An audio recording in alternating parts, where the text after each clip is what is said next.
Next, we would like to talk about one of the common questions that we get regarding the Kyocera TASKalfa series, changing the toner waste cartridge.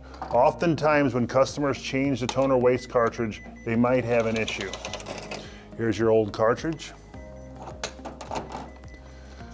The new cartridge will slide in, but then it comes to a halt. It stops right here. I'm loading it correctly. The correct side is facing up.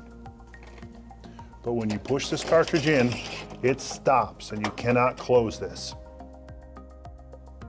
What we found was these cartridges have two tabs that must be in a backwards or the back position.